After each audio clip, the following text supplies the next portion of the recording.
Deep in his heart, the masochist cannot stand the good to which he thinks he is condemned, and he worships the persecuting evil, for his mediator personifies evil. This fact is particularly clear in Proust. Among his fellow students in high school, Jean Santoul seeks the companionship of the brutal ones, who look on him as an object of ridicule. The narrator of Remembrance of Things Past defines the desired being as, quote, the unreal and diabolic objectification of the temperament which is opposed to my own, of the almost barbarous and cruel vitality which is so lacking in my weakness, my extremes of painful sensibility and intellectuality, end of quote. Most of the time, the subject himself is not aware of his passion for evil. The truth only appears in flashes in his sexual life and in certain remote areas of existence. The gentle Saint-Loup is cruel only in his relations with the servants. His clear perception is totally taken up with the defense of good. On this level, the aggravation of desire often shows up in the form of aggravation of the moral sense, of delirious philanthropy, and of a virtuous enrollment in the forces of good. The masochist identifies with all the, quote, insulted and the injured, end of quote, with all the real and imaginary misfortunes that vaguely remind him of his own destiny. The masochist has a grudge against the very spirit of evil, and yet he does not want to crush the wicked so much as to prove to them their wickedness and his own virtue. He wants to cover them with shame by making them look at the victims of their own infamy. At this stage of desire, the, quote, voice of conscience, end of quote, is indistinguishable from the hatred aroused by the mediator. The masochist turns this hatred into a duty and condemns everyone who does not hate along with him. This hatred allows the desiring subject to keep his eyes constantly on his mediator. The masochist is all the more eager to destroy the delicious evil because he believes himself incapable of piercing that impenetrable armor and reaching the divinity. Thus, he has passionately renounced evil. Like the underground man, he is the first to be astonished at certain displeasing phenomena which he observes in himself and which seem to contradict the whole of his moral life. The masochist is fundamentally a pessimist. He knows that evil is destined to triumph. It is despairingly that he fights on the side of the good. The fight is therefore all the more, quote, commendable, end of quote.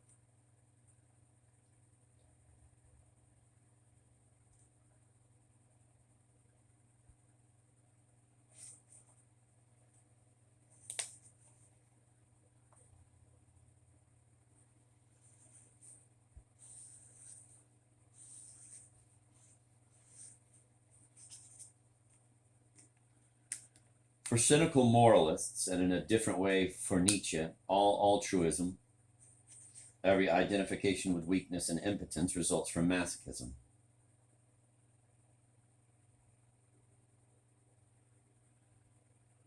For Dostoevsky, on the contrary, the masochistic ideology, like all the other fruits of metaphysical desire, is an inverse image of vertical transcendency.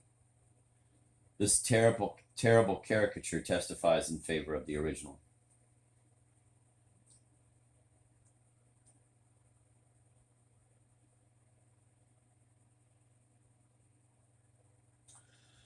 All the values of Christian morality can be found in masochism, but their hierarchy is inverted. Compassion is never a principle, but a result. The principle is hatred of the triumphant wicked. God is loved in order that evil be hated more. The oppressed are defended for the sake of overwhelming the oppressors. The masochistic vision is never independent.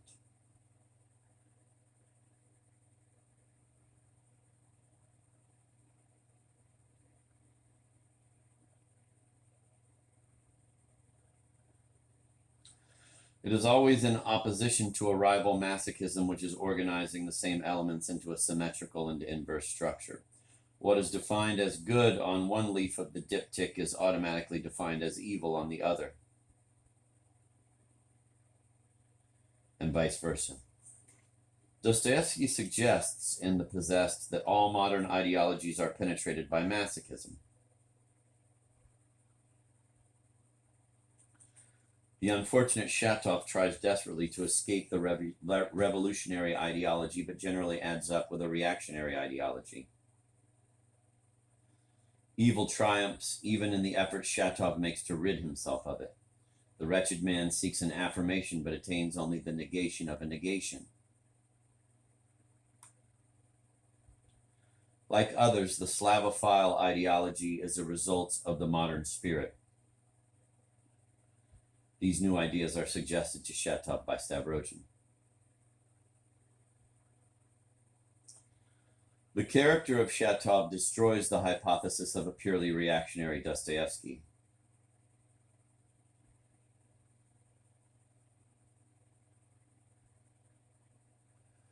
Slavophilism in Dostoevsky, like certain forms of revolutionary spirit in Stendhal, is a remnant of Romanticism, which the author has not yet completely transcended. Shatov is Dostoevsky meditating on his own ideological evolution, on his own inability to free himself of negative ways of thinking. And it is in this very meditation that Dostoevsky transcends the Slavophile ideology. The partisan spirit still triumphs in an author's notebook, but Dostoevsky crushes it in The Brothers Karamazov. It is in this surpassing of the Slavophile ideology that we find the finest moments of Dostoevsky's genius. Do not hate the atheists, the professors of evil, the materialists, or even the wicked among them, for many are good, especially in our time.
Dostoevsky and everything prior to the Brothers Karamazov and Proust throughout his work sometimes yield to a common temptation. They endow certain characters with an essential wickedness, with a cruelty which at first is not a response to another cruelty or to an illusion of cruelty.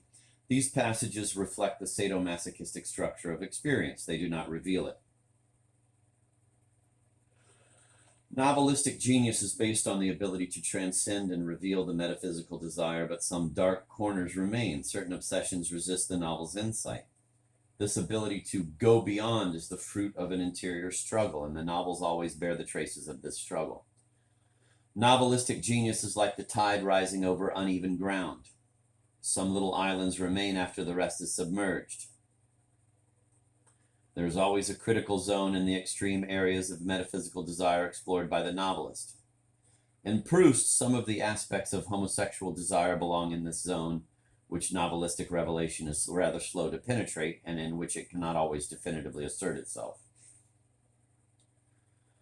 In his greatest moments, however, which are often the last moments, the novelist triumphs over the supreme obstacles. He recognizes finally that the fascinating evil is no more real than the good with which the masochist automatically identifies.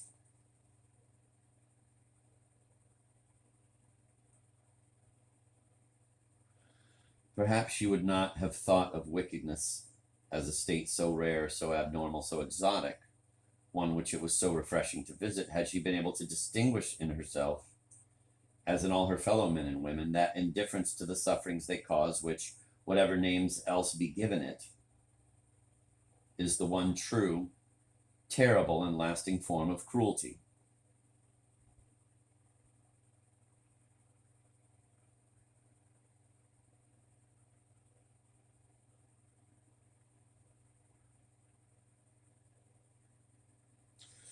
That sentence seems even more wonderful when one considers the length of the spiritual journey stretching behind it. The sadomasochist's nightmare is as blatant a lie as Don Quixote's dream or the insipid illusion of the bourgeois.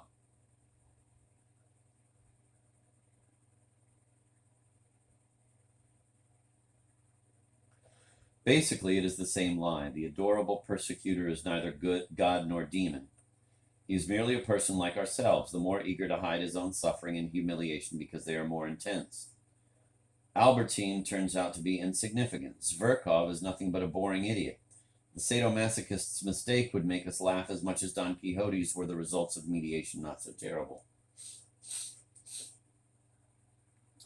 In Cervantes' eyes, Don Quixote is a man who neglects his duty, but his madness does not as yet place him in any radical opposition to the values of civilized Christian society.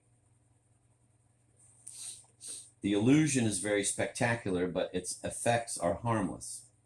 It could be said without any paradox that among heroes of novels, Don Quixote is the least mad.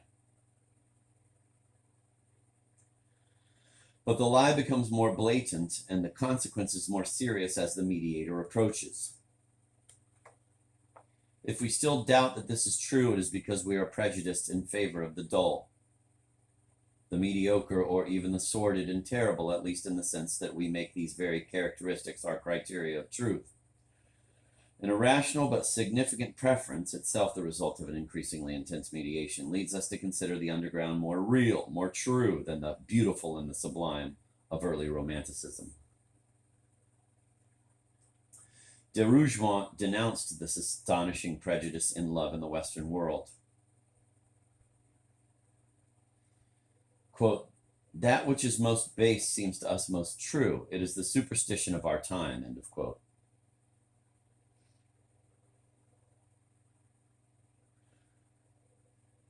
Fundamentally, to be a realist is to tip the scales of probability in favor of the worst. But the realist makes an even more serious error than does the idealist. Not truth, but falsehood advances as the, quote, crystal palaces, end of quote, are transformed into a vision of hell.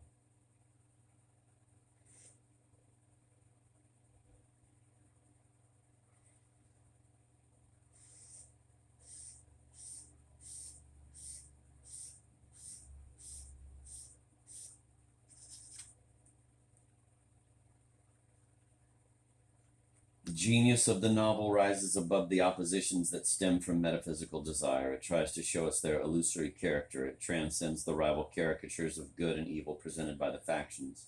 It affirms the identity of the opposites on the level of internal mediation, but it does not end in moral relativism. Evil exists.